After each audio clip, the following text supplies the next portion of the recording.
जो विद्यार्थी मित्रों धोरण 11 चैप्टर नंबर 2 परमाणु बंधारण में આપણે છેલ્લે લેક્ચર નંબર 18 में દાખલા નંબર 51 થી 56 સુધી ભણી ગયા હતા અને પ્રશ્ન નંબર 51 પૂરો થઈ ગયો તો હવે પ્રશ્ન નંબર 52 ની વાત કરીશું તો Q52 બોલો Q52 નું બંધારણ શું છે પહેલું પ્રશ્નનું બંધારણ જોઈએ એટલે આપણને ખ્યાલ આવે કે એનો જવાબ શું આપવો तो जो अहीं हूँ प्रश्न लखीश अने आपणे एनो जवाब विचारीशुं गोखीशुं नहीं। तो अवकाश में भारे कणों स्थान अने वेगमान कया सिद्धांतना आधारे कया सिद्धांतना आधारे नक्की करी शकाय छे।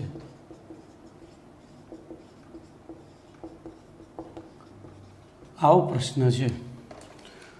तो सौथी पहला आपणे विचारीए आपणे भणी गया छीए मैं तमने एडिशनल वस्तु कही थी। तो अवकाश में भारे कणों स्थान कोईपण वस्तु दाखला तरीके माराथी मोबाइल केटलो दूर छे ए जोवा माटे मारी आँखमांथी एक किरण निकळे छे। ए किरण मोबाइलने અથડાઈને पाछું આવે છે। समझो जवा आवવાનો समय आ सीपीयू गणतरी करे छे। किरणनो वेग एने खबर छे तो वेग भाग्या समय एटले कापेलुं अंतर। तो ए अंतर पाछुं जईने पाछुं आव्युं छे बे वडे भागी नाख्युं एटले मारा अने मोबाइल वच्चेनुं अंतर थई गयुं अथवा तो केमेरा वच्चेनुं अंतर थयुं। तो हवे ए जवाब आपणे आने वैज्ञानिक भाषामां लखवानो छे। तो अहींया लखीशुं अवकाशमां भारे कणोनुं स्थान प्रकाशना विकिरणना उपयोग द्वारा प्रकाशना विकिरणना उपयोग द्वारा न्यूटननी गतिना त्रीजा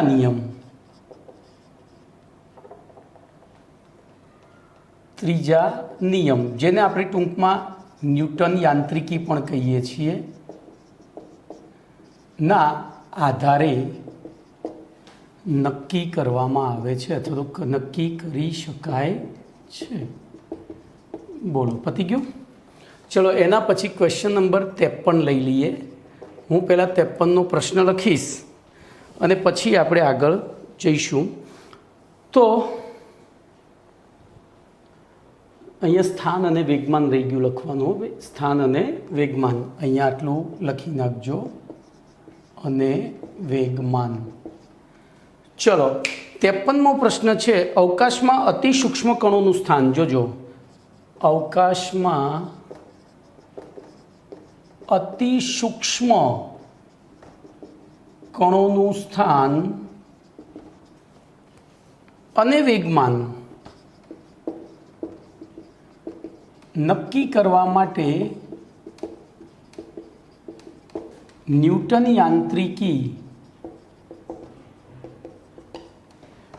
यांत्रिकी उपयोगी नहीं। कारण आपी समझाओ। आवो प्रश्न छे कारण आपी समझाओ। तो चलो एना माटे आपणे एक प्रयोग करीशुं।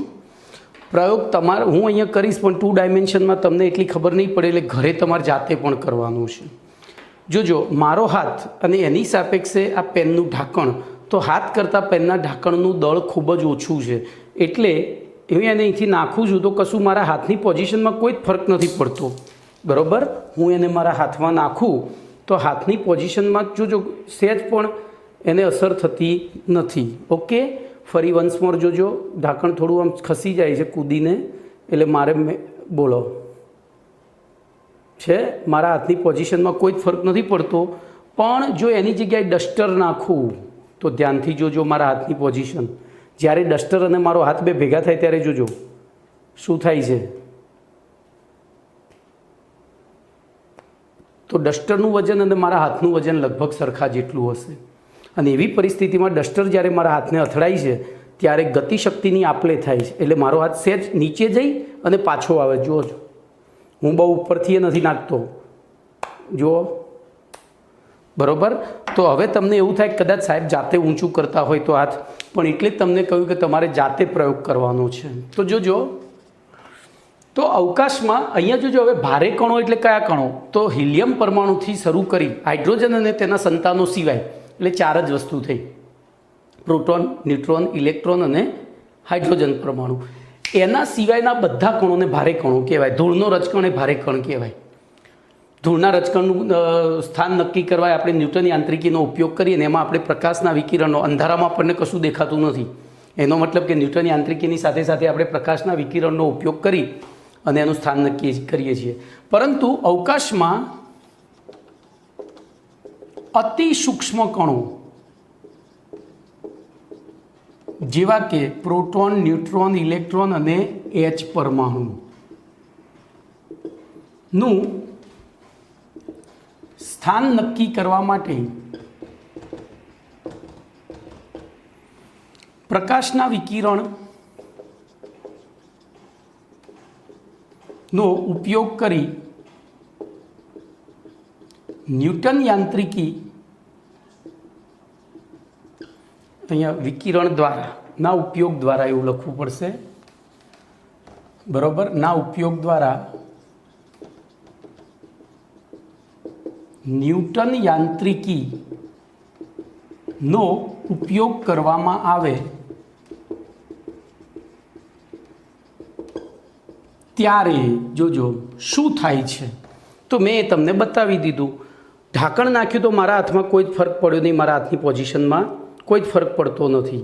પણ જો હું ઢાંકણની જગ્યાએ ડસ્ટર નાખું છું, તો ડસ્ટર નાખું એટલે જોજો હાથ મારો સહેજ નીચે જઈને પાછો આવે છે.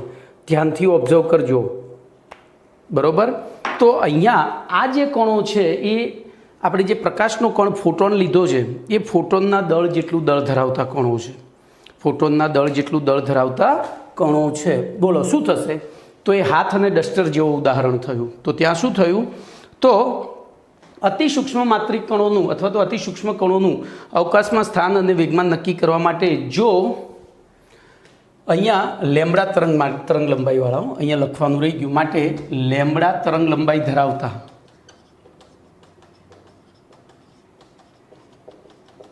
પ્રકાશના વિકિરણનો ઉપયોગ કરવામાં આવે ત્યારે જે તે પદાર્થના સ્થાનમાં પ્લસ ઓર માઇનસ લેમ્બડા જેટલી અનિશ્ચિતતા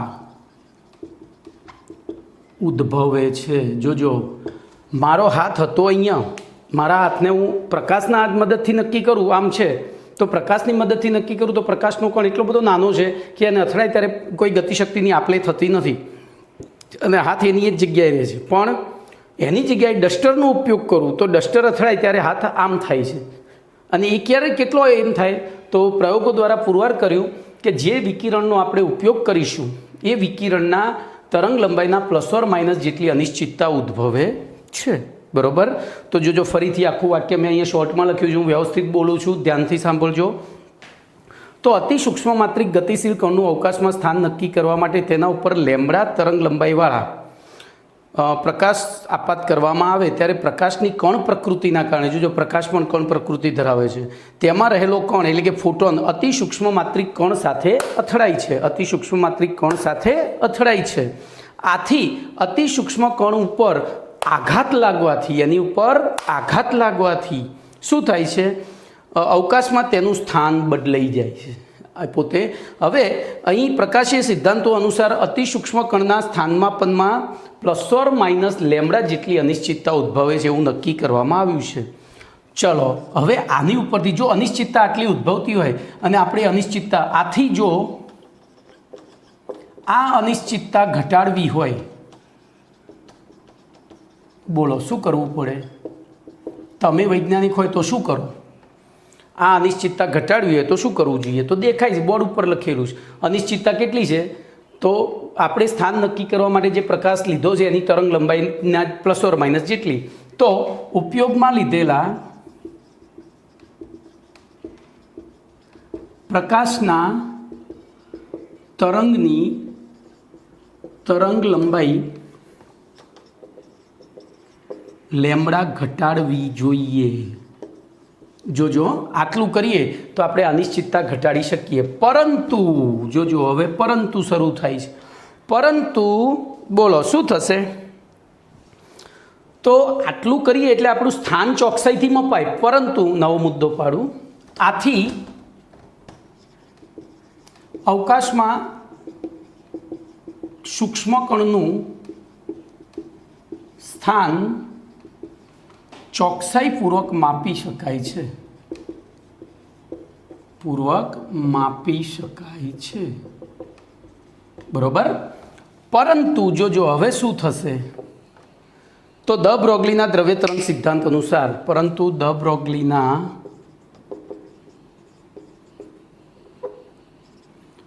દ્રવ્ય તરંગ સમીકરણ અનુસાર લખીએ આપણે, સમીકરણ લેમ્બડા બરાબર H/mv અનુસાર, બોલો શું થાય?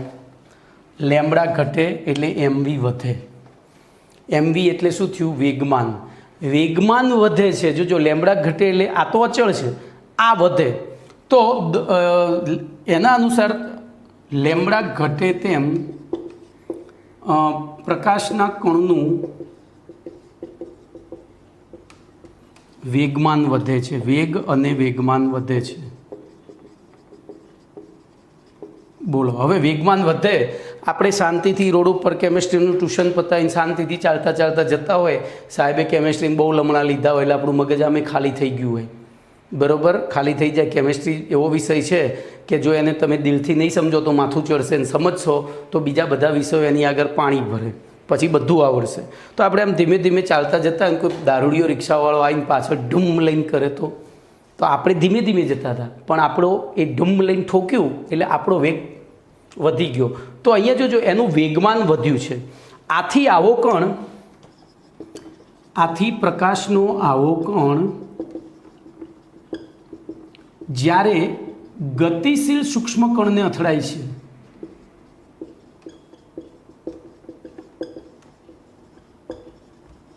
ત્યારે ગતિશીલ સૂક્ષ્મ કણ સાથે તે ગતિશક્તિની આપ-લે કરે છે. આથી ગતિશીલ સૂક્ષ્મ કણનું વેગમાન, બોલો શું થાય? બદલાઈ જાય છે. તો આ તો કેવું થયું? આસમાન સે ગીરા ખજૂર પે અટકા, બરોબર. આપણે સ્થાન ચોકસાઈપૂર્વક નક્કી કરવા લેમ્બડા ઘટાડી, તો લેમ્બડા ઘટાડી તો આપણો જે પ્રશ્ન હતો કણોનું સ્થાન અને વેગમાન, સ્થાન ચોકસાઈપૂર્વક નક્કી કરવા ગયા તો શું થયું? વેગમાનની અનિશ્ચિતતા વધી ગઈ, બરોબર. વેગમાન બદલાઈ જાય છે એટલે કે તેની અનિશ્ચિતતા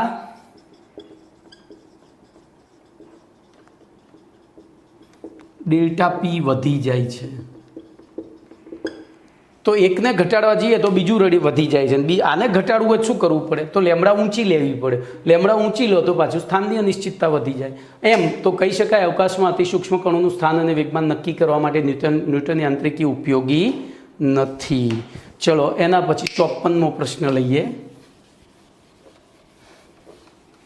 ભાઈ આ ક્વોન્ટમ મિકેનિક્સ છે, ફિઝિક્સમાં આવશે આ બધું ફરીથી, પણ ફિઝિક્સમાં આટલું ડીપમાં નથી આવ્યું.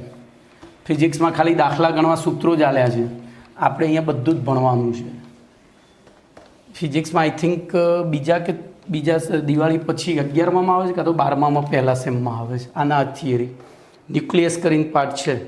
ચલો 54મો પ્રશ્ન છે આપણો. હાઇઝનબર્ગનો અનિશ્ચિતતાનો સિદ્ધાંત, તેની સૂત્રની તારવણી અને ઉપયોગિતા અને મર્યાદા. ટૂંકમાં હાઇઝનબર્ગના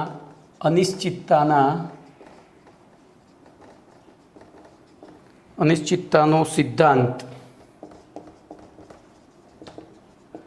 સૂત્રની તારવણી, ઉપયોગિતા અને મર્યાદા જણાવો.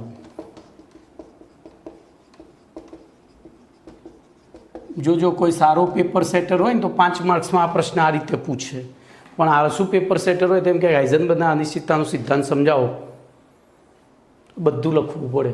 અથવા તો હાઇઝનબર્ગના અનિશ્ચિતતાના સિદ્ધાંત વિશે ટૂંકનો જ લખો તો આ બધું લખવું પડે. કારણ કે સમજાવવાનો છે એટલે સિદ્ધાંત લખીને એની સૂત્રની તારવણીએ લખવી પડે, ઉપયોગિતાએ લખવી પડે અને મર્યાદાએ લખવી પડે. તો સારો પેપર સેટર હોય તો તમને બધું વિગતવાર આપે કે ભાઈ આ બધું જણાવવાનું છે. આળસુ પેપર સેટર હોય અથવા તો થોડો ખડ્ડુસ હોય તો એમ જ કે હાઇઝનબર્ગના અનિશ્ચિતતાના સિદ્ધાંત વિશે ટૂંકમાં લખો. તો આપણે ત્યાં ખબર પડી જોઈએ કે આપણે ટૂંકનોટમાં શું લખવાનું છે. તો બોલો સૌથી પહેલો પરિચય શું લખશો? બોલો. તો મેં કહ્યું એમ પરિચય હંમેશા પપ્પા હોય. હવે આ 54મો પ્રશ્ન પપ્પા હોય અથવા મોટો ભાઈ હોય તો 54મા પ્રશ્નનો મોટો ભાઈ જે પહેલો જન્મ્યો 53મો, તો 53મા પ્રશ્નની જે વિગત હતી ને જ આનો પરિચય બને. બોલો શું લખીશું? તો હું બધું લખીશ નહીં, હું બોલીશ, કારણ કે બધું લખીશ તો થિયરી. તો જોજો, અતિ સૂક્ષ્મ માત્રિક એટલે કે સૂક્ષ્મ કણનું, ગતિશીલ કણનું અવકાશમાં સ્થાન અને વેગમાન નક્કી કરવા માટે ન્યૂટન યાંત્રિકી ઉપયોગી નથી. તો આ બાબતના અભ્યાસના આધારે જોજો ફરીથી, તો હું અહીંયા લખીશ અતિ સૂક્ષ્મ કણનું સ્થાન અને વેગમાન નક્કી કરવા માટે ન્યૂટન યાંત્રિકી ઉપયોગી નથી. આ બાબતનો અભ્યાસ ઈસવીસન 1927માં હાઇઝનબર્ગે કર્યો. કદાચ 1924 છું. બોલો, એમને જ્યારે આ બાબતનો ભાઈ 1927 જ એમને આ બાબતનો અભ્યાસ કર્યો, એટલે એમને પછી પ્રયોગો કરી અને આ વસ્તુ નક્કી કરવા માટે એક નવો નિયમ આપ્યો અને તેના આધારે બોલો એક નવો નિયમ આપ્યો. શું દર્શાવતો? તો અવકાશમાં ગતિશીલ સૂક્ષ્મ કણનું સ્થાન અને વેગમાન સમજાવતો એક નવો નિયમ આપ્યો, એક નવો સિદ્ધાંત આપ્યો, જેને બોલો હાઇઝનબર્ગનો અનિશ્ચિતતાનો સિદ્ધાંત કહે છે. પછી આપણે સિદ્ધાંત જ લખી દઈશું. તો પરિચય ખબર પડી. અતિ સૂક્ષ્મ કણનું સ્થાન અને વેગમાન અતિ સૂક્ષ્મ ગતિશીલ કણનું સ્થાન અને વેગમાન નક્કી કરવા માટે ન્યૂટન યાંત્રિકી ઉપયોગી નથી. આ બાબતનો જ્યારે હાઇઝનબર્ગે અભ્યાસ કર્યો તો તે ઉપરથી તેમણે ઈસવીસન 1927માં અતિ સૂક્ષ્મ ગતિશીલ કણનું સ્થાન અને વેગમાન સમજાવતો એક સિદ્ધાંત રજૂ કર્યો, જેને હાઇઝનબર્ગનો અનિશ્ચિતતાનો સિદ્ધાંત કહે છે. આ સિદ્ધાંત નીચે પ્રમાણે છે. ચલો હવે આપણે સિદ્ધાંત લખીશું. તો અવકાશમાં ગતિશીલ સૂક્ષ્મ કણ, જોજો અહીંયા હું ચોપડી પ્રમાણે લખીશ. તો ઇલેક્ટ્રોનનું પરમાણુમાં, જોજો એમને આપણે આ બધું જે ભણી રહ્યા છીએ શેના માટે ભણી રહ્યા છીએ? પરમાણુનું બંધારણ સમજાવવા માટે. તો અહીંયા લખીશું ઇલેક્ટ્રોનનું પરમાણુમાં, બરાબર. હવે હું કૌંસમાં લખું અવકાશમાં ગતિશીલ સૂક્ષ્મ કણ, બરાબર. અવકાશમાં ગતિશીલ સૂક્ષ્મ કણનું અવકાશમાં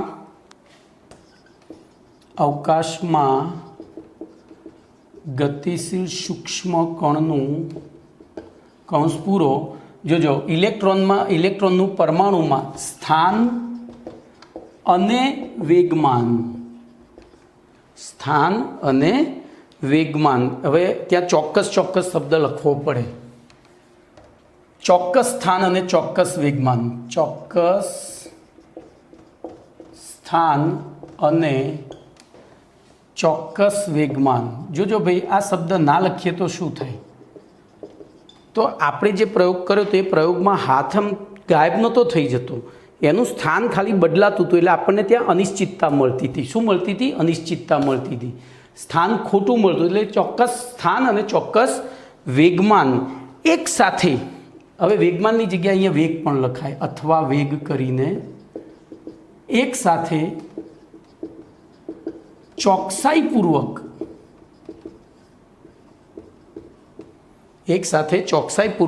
નક્કી કરવા અશક્ય છે.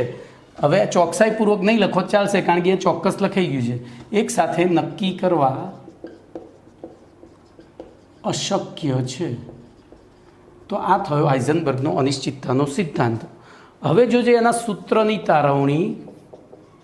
તો સૂત્રની તારવણી એમને કેવી રીતે કરી? તો જોજો આગળની થિયરીનો ઉપયોગ કર્યો. કેટલાક પ્રયોગોમાં જોજો, કેટલાક પ્રયોગો દરમિયાન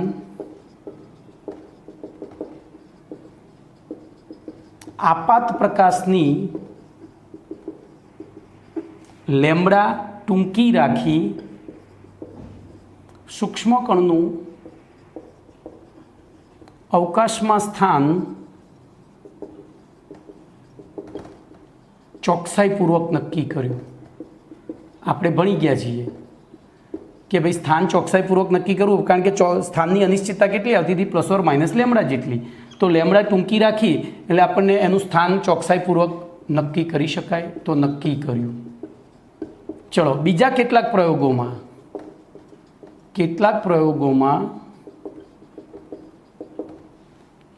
આપાત પ્રકાશની લેમડા લાંબી રાખી. હવે લાંબી રાખી એટલે શું થશે બોલો? તો શું ચોકસાઈપૂર્વક મપાશે? તો સૂક્ષ્મકણનું અવકાશમાં વેગમાન ડેલ્ટા પી, અહીંયા સ્થાન એ ડેલ્ટા એક્સ ચોકસાઈપૂર્વક નક્કી કરવા પ્રયત્નો કર્યા. બરોબર, આવા નક્કી કર્યા એવું લખો ને, પ્રયત્નો કર્યા નહીં, નક્કી કર્યા.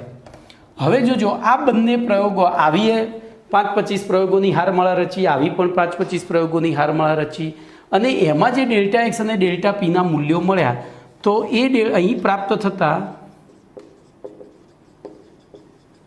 ડેલ્ટા એક્સ અને ડેલ્ટા પીના મૂલ્યોના ગુણાકાર કરતા જે મૂલ્યો મળ્યા હતા એના ગુણાકાર કરતા તો delta x into delta P is always greater than or equal to h/4π પ્રાપ્ત થયા. બરોબર, તો આ સૂત્રને હાઇઝનબર્ગનું અનિશ્ચિતતાના સિદ્ધાંતનું સૂત્ર કહે છે. જોજો અહીં હવે હું બીજો મુદ્દો અહીંયા જગ્યાના અભાવે વચ્ચેથી ચાલુ કરું. બોલો ડેલ્ટા પી બરાબર શું થાય? M delta v. તો એ કિંમત અહીંયા મૂકી દઈએ તો delta x into m delta v બરાબર greater than equal to h/4π. તો આપણે ગણતરીમાં આ અને બે સૂત્ર વાપરી શકીએ છીએ. હવે તો સૂત્રની તારવણી પતી ગઈ. બરોબર, જ્યારે ગણતરીઓમાં સૂત્ર વાપરીએ ત્યારે આપણે ગ્રેટર દેન, તો ગણતરીમાં ગ્રેટર ધન ઇક્વલ ટુના બદલે ઇક્વલ ટુ લઈને ગણતરી કરવામાં આવે છે. ઇક્વલ ટુ લઈને ગણતરી કરવામાં આવે છે. ચલો, તો પરિચય આવ્યો, સિદ્ધાંત આવ્યો, સૂત્રની તારવણી આવી. હવે ઉપયોગિતા લઈએ. બોલો, ઉપયોગિતા આપણે પહેલાં જ ભણી ગયા છીએ. તો આ સિદ્ધાંત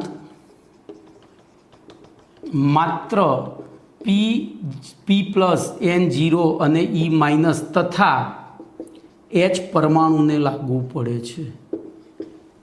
H પરમાણુ એનાથી ભારે કણોને લાગુ પડતો નથી. બોલો, આ સિદ્ધાંત માત્ર ને માત્ર કોને લાગુ પડે છે? તો આગળ આપણે ભણી ગયા હતા કેટલું દળ? 3.4 × 10⁻27 કિલોગ્રામ. 3.7 × 3.4 × 10⁻27 kg દળ ધરાવતા કે તેથી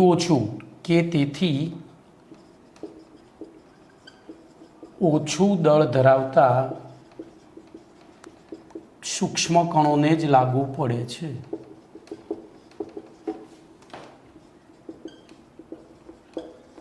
ચલો, હવે મર્યાદા.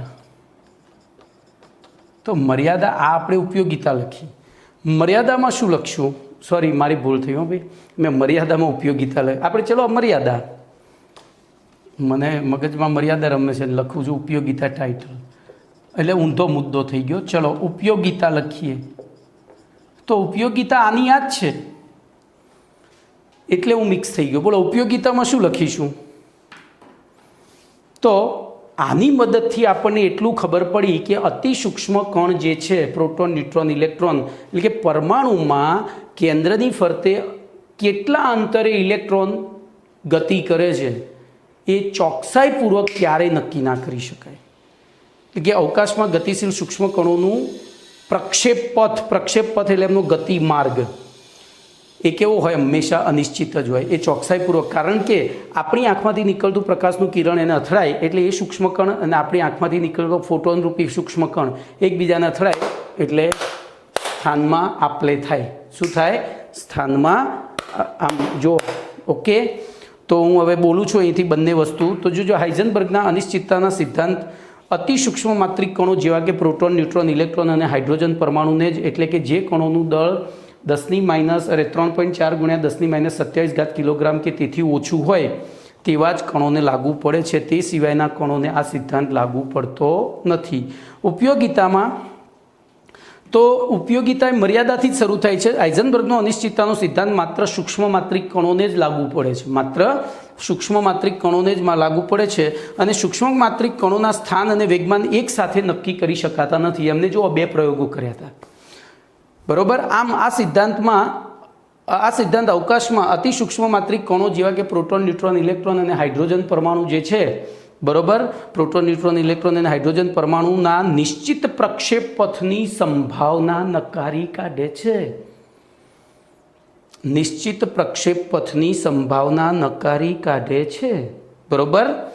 એટલે કે અવકાશમાં સૂક્ષ્મ માત્રિક કણોના ચોક્કસ સ્થાન અને ચોક્કસ વેગ નક્કી કરી શકાતા નથી.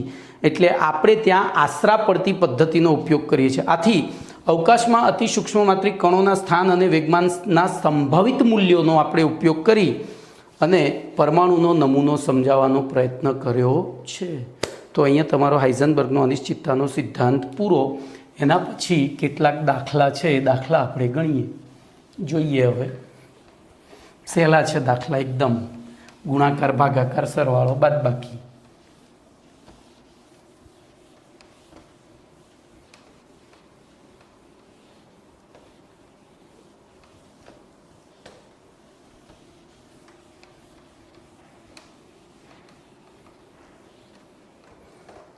તો જોઈએ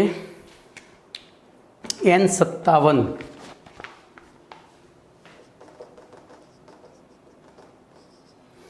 એક ઇલેક્ટ્રોનના સ્થાનની અનિશ્ચિતતા.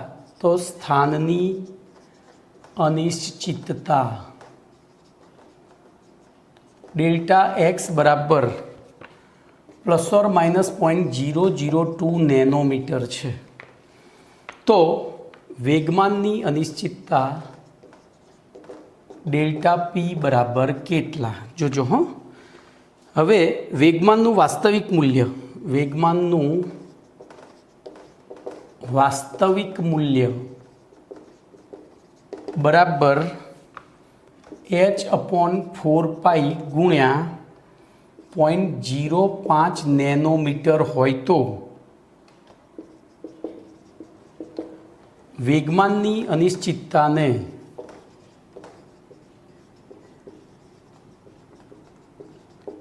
વ્યાખ્યાયિત કરી શકાય કે નહીં?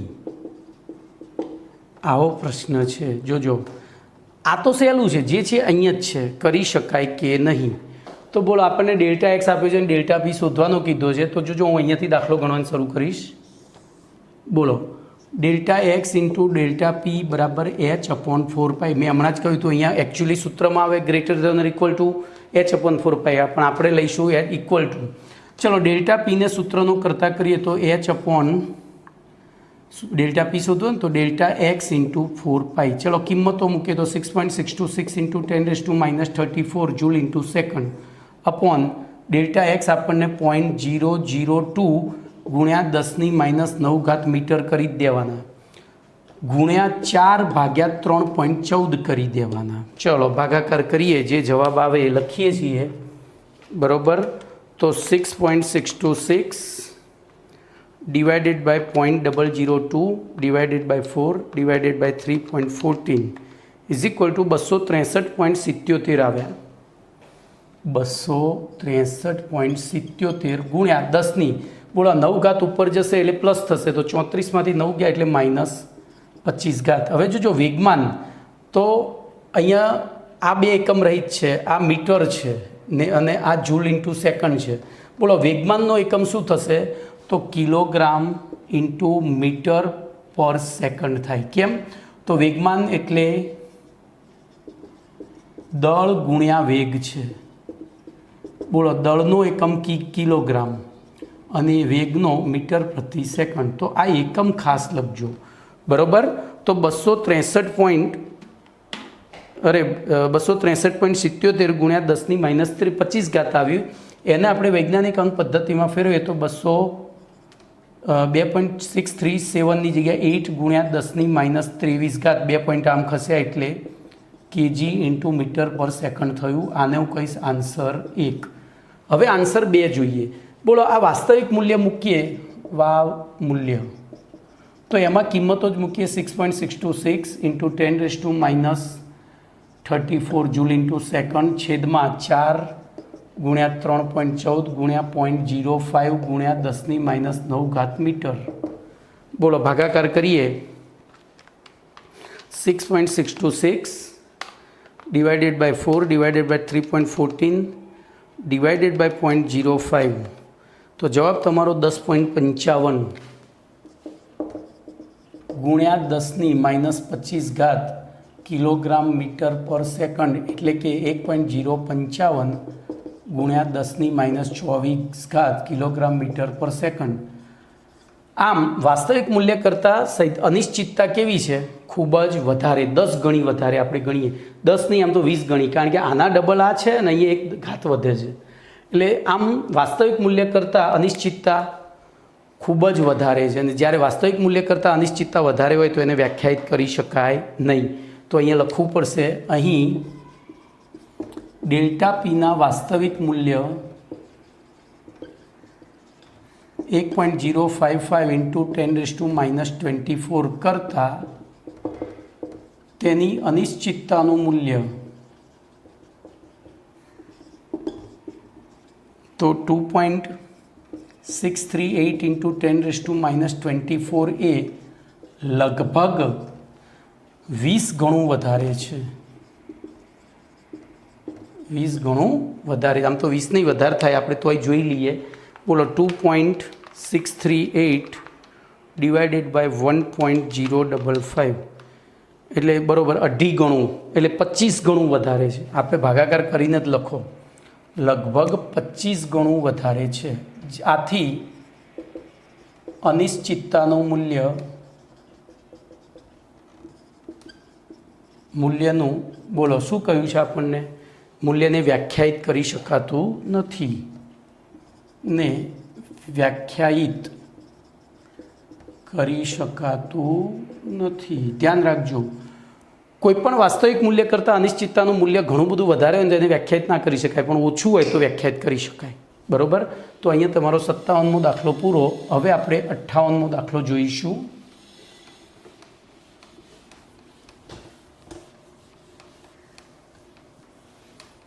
તો દાખલા નંબર 58ની રકમ, હવે તો બધા પપલું જેવા દાખલા છે.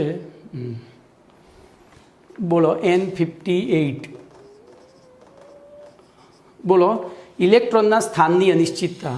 ઇલેક્ટ્રોનના સ્થાનની અનિશ્ચિતતા. બોલો, સંજ્ઞા શું આપીશું? ડેલ્ટા એક્સ બરાબર. અને ઇલેક્ટ્રોનના વેગમાનની અનિશ્ચિતતા બરાબર ડેલ્ટા પી હોય તો તેમનો ગુણાકાર શોધો. ગુણાકાર શોધો. બોલો, આપણને ખબર છે શું છે? Delta x upon delta P, અરે સોરી, ગુણાકાર કીધો છે.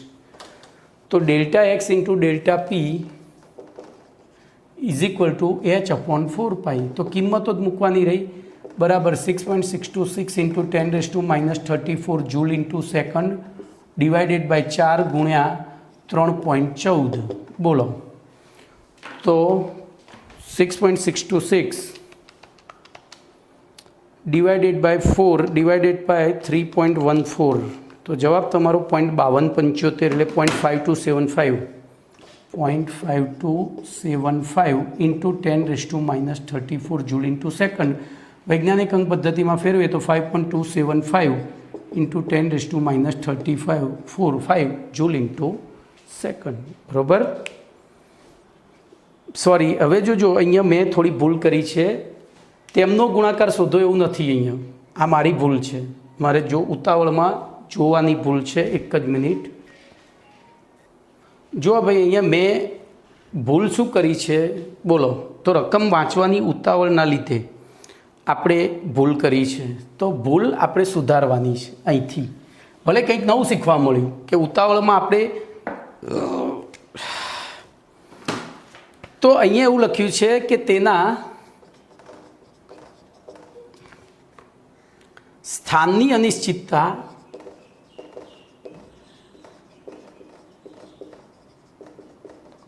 અને વેગની અનિશ્ચિતતા બરોબર નો ગુણાકાર શોધો. જોજો હવે હું આવા પ્રશ્નોને ભૂત પ્રશ્નો કહું છું. કેમ ભૂત પ્રશ્નો? તો ભૂત નામનું કોઈ દ્રવ્ય પૃથ્વી ઉપર છે નહીં, પણ તોય તેમ છતાં ઘણા બધાને દેખાય છે. તો આવા પ્રશ્નોને ભૂત કેમ કહેવાય? તો એનું કારણ કે આપણે આપણી એક જિજ્ઞાસા વૃત્તિને ધ્યાનમાં રાખી વેગમાનની જગ્યાએ વેગની જગ્યાએ વેગમાન. આમને ભૂત પ્રશ્ન એટલે કહેવાય કે વાસ્તવમાં આપણે શું છે વેગ લખ્યો છે ને આપણને દેખાશે શું વેગમાન, એટલે કે વાસ્તવમાં ત્યાં વેગમાન હતું નહીં તોય આપણને દેખાયું એટલે મેં ભૂત પ્રશ્ન. અને એના કારણે આ મારી જિંદગીની મોટામાં મોટી ભૂલ હતી, હું એ તમને કહી રહ્યો છું. 2004ની જીપીએસસીની એક્ઝામ કેમેસ્ટ્રીનું પેપર 300માંથી મારા 299 માર્ક્સ હતા. એમાં એક ક્વેશ્ચનમાં મેં આવી ભૂલ કરી, નહીંતર 300 હોત મારા MCQમાં. એક પ્રશ્ન મારો ખોટો પડ્યો હતો. ઓકે, તો આ ધેટ ઇઝ ધ ક્વેશ્ચન કે જે આપણને ચીટિંગ કરી જાય આપણી સાથે. તો આપણે અહીંયા ધ્યાન રાખીશું. જોઈએ તો વેગની અનિશ્ચિતતા, તો આપણે હવે સૂત્ર મૂકીએ delta x into delta P બરાબર h/4π. પણ હવે પીને વિસ્તૃત કરીએ તો delta x into m delta v is equal to h/4π. અને તેથી delta x into delta v બરાબર h/4π ઇન્ટુ એમ, h/4π ઇન્ટુ એમ. બરાબર. તો એમાં હવે કિંમતો મૂકી દઈએ. તો કિંમતો મૂકીએ તો 6.626 ઇન્ટુ 10⁻34 જૂલ ઇન્ટુ સેકન્ડ છેદમાં 4 ગુણ્યા 3.14 ગુણ્યા 9.109 ઇન્ટુ 10⁻31 kg. યાદ આવે છે? એમ એટલે અહીંયા ઇલેક્ટ્રોનનું દળ છે. જોજો.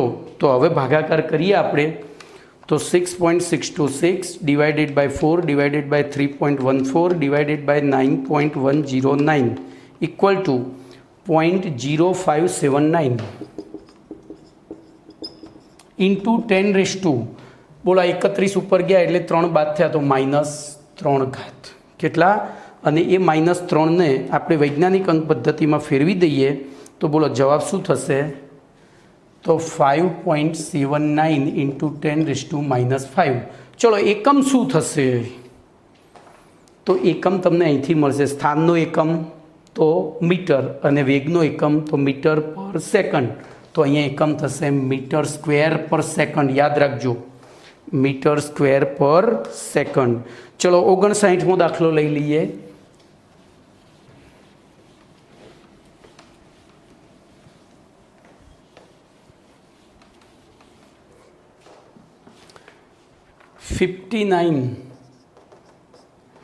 બોલો એક કણના સ્થાનની અનિશ્ચિતતા. અહીંયા જે હોય ને વિગત સ્પષ્ટ લખજો. એક કણના સ્થાનની અનિશ્ચિતતા ડેલ્ટા એક્સ બરાબર 10⁻10 મીટર અને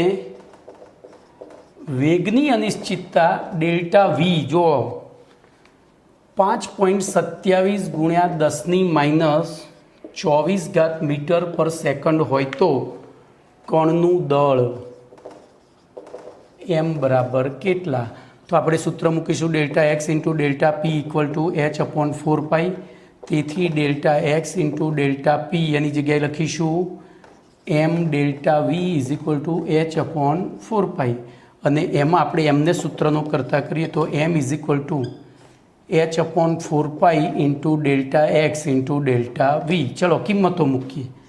6.626 into 10⁻34 joule into second divided by 4 into 3.14 into delta x આપણને આપ્યો છે 10⁻10 ઇન્ટુ ડેલ્ટા વી આપ્યો છે 5.27 ઇન્ટુ 10⁻24 મીટર પર સેકન્ડ.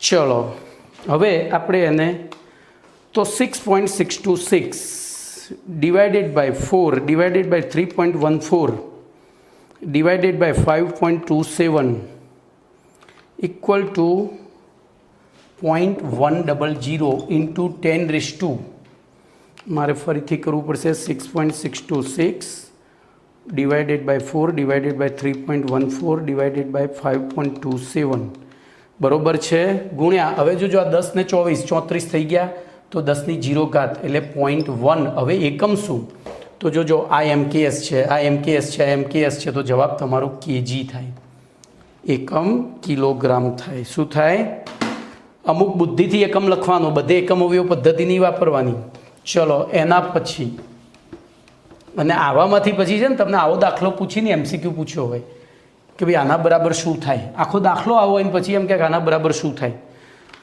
ચલો N60 લઈ લઈએ તો N60માં ઇલેક્ટ્રોનનો વેગ બરાબર 500 મીટર પર સેકન્ડ વેગની અનિશ્ચિતતા તેના તો ઈના ડેલ્ટા વી તેના વી કરતાં વીના સોરી ગુજરાતીમાં જ લખવા દો એટલે તમે કન્ફ્યુઝ ના ઈના વેગની અનિશ્ચિતતા તેના વેગના 2% જેટલી છે 0.02% જેટલી છે તો સ્થાનની અનિશ્ચિતતા શોધો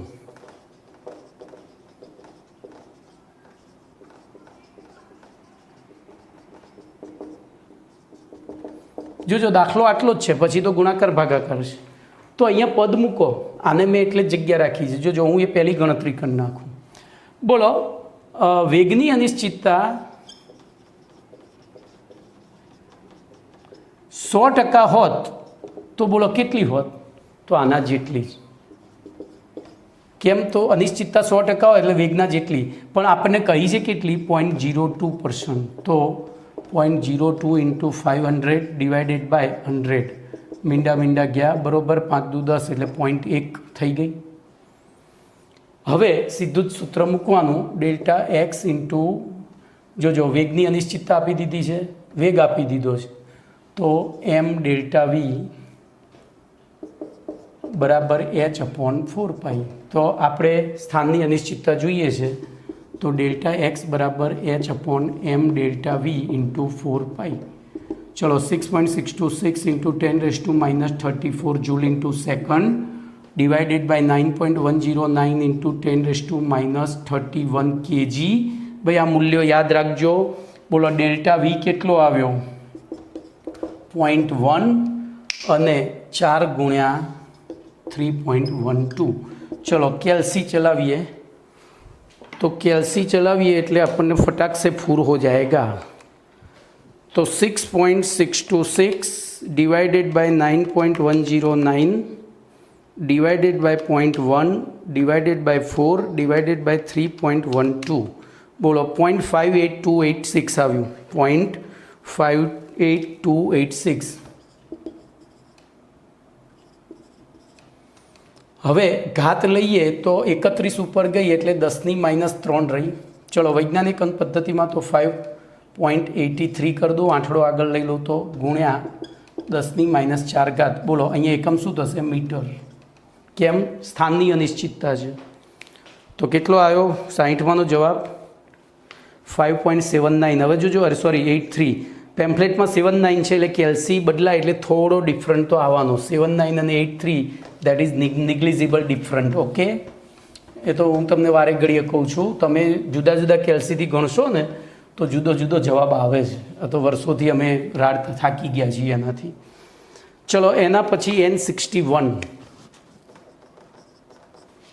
તો N61માં પ્રોટોનનો વેગ P પ્લસનો વેગ બરાબર 3 × 10⁻⁷ મીટર પર સેકન્ડ અને વેગની અનિશ્ચિતતા પી માટે બોલો ડેલ્ટા વી બરાબર અહીંયા પણ પેલી રીતે છે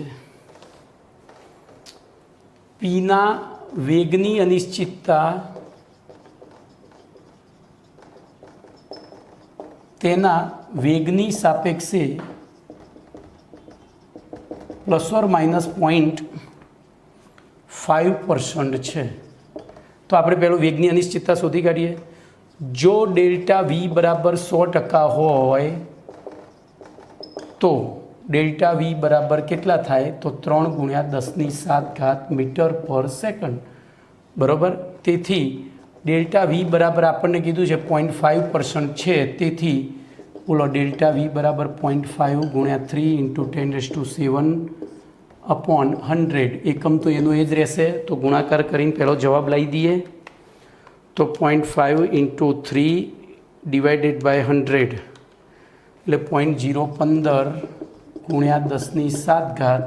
3 આમાં લઈ દીધા તો 1.5 × 10⁵ મીટર પર સેકન્ડ, બરાબર। બે આ બાજુ લાયા તો આપણને અહીંયા પૂછ્યું છે શું? તો સ્થાનની અનિશ્ચિતતા, તેથી પી માટે ડેલ્ટા એક્સ બરાબર કેટલા? તો સૂત્ર મૂકીએ ડેલ્ટા એક્સ × એમ ડેલ્ટા વી બરાબર h/4π। જોજો તમારે એક સૂત્ર પહેલું લખવાનું h/4π, પણ પછી આ લખવાનું। હવે એમાં આપણે ડેલ્ટા એક્સ શોધવો છે, તો ડેલ્ટા એક્સ બરાબર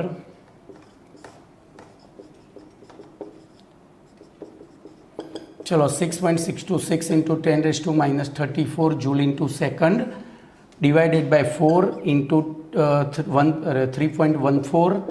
હવે પ્રોટોનનું દળ યાદ કરો, 1.675 × 10⁻27 kg, પ્રશ્ન નંબર 19 કોષ્ટકવાળો પ્રશ્ન, ઇન્ટુ ડેલ્ટા વી આપણી પાસે આવી ગયો છે 1.5 × 10⁵ મીટર પર સેકન્ડ। બોલો ક્લિયર? તો હવે આનો ભાગાકાર કરીએ, કેલ્સી ચલાવીએ ફટાફટ। તો 6.626 divided by 4 divided by 3.14 divided by 1.675 divided by 1.5 તો 0.2099 આવ્યું છે। 0.2099 ઇન્ટુ 10⁻, બોલો 27, તો આમાંથી 5 ગઈ એટલે 22 ઉપર ગઈ એટલે 12, તો 10⁻12 વૈજ્ઞાનિક અંક પદ્ધતિમાં 2.0, હવે અહીંયા 1 થઈ જશે તો 2.1 કરી દઈએ રાઉન્ડ ઓફ વેલ્યુ, અથવા તો 3 આંકડા સુધી રાખો, 2.009 ઇન્ટુ 10⁻30, બોલો શું થશે? મીટર। તો અહીંયા તમારો જવાબ બરાબર 2.1 જ આપ્યો છે, પેલું કરીને આપેલો છે। ચલો એના પછી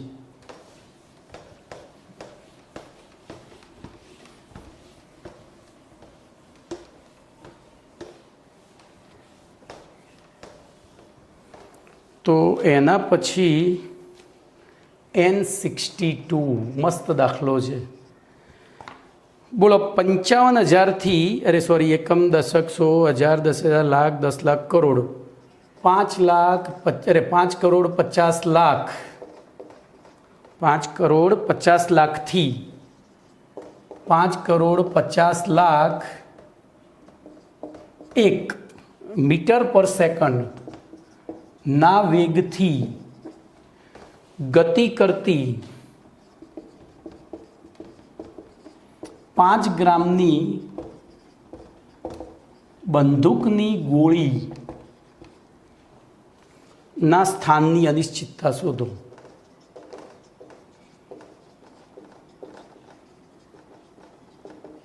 બોલો આવો પ્રશ્ન છે, તમને કશું જ કર્યું નથી, થોડા મિસગાઈડ કર્યા છે, બરાબર। બોલો આપણે સૌથી પહેલાં આ બેની ઉપરથી ડેલ્ટા વી શોધી કાઢીએ, તો ગોળી માટે ડેલ્ટા વી આમાંથી આ બાદ કરીએ એટલે બોલો 1 મીટર પર સેકન્ડ થયું। પછી ગોળી માટે એમ બરાબર 5 ગ્રામ આપ્યું છે, ગ્રામની જગ્યાએ આપણે લઈ લઈશું 5 × 10⁻³ કિલોગ્રામ।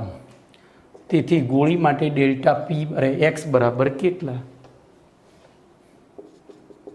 તો સૂત્ર મૂકીએ, તો હાઇઝનબર્ગના સિદ્ધાંત અનુસાર delta x into delta P is equal to h/4π। તેથી delta x into m delta v બરાબર h/4π। તેથી હવે સૂત્રનો કરતાં આપણે ડેલ્ટા એક્સને કરી દઈએ, તો ડેલ્ટા એક્સ બરાબર h/4π into m into delta v. ચલો 6.626 × 10⁻34 joule × second divided by 4 3.14 m 5 × 10⁻³ kg જોજો ઇન્ટુ ડેલ્ટા વી આપી દીધો છે 1 મીટર પર સેકન્ડ, ભાગાકાર કરીએ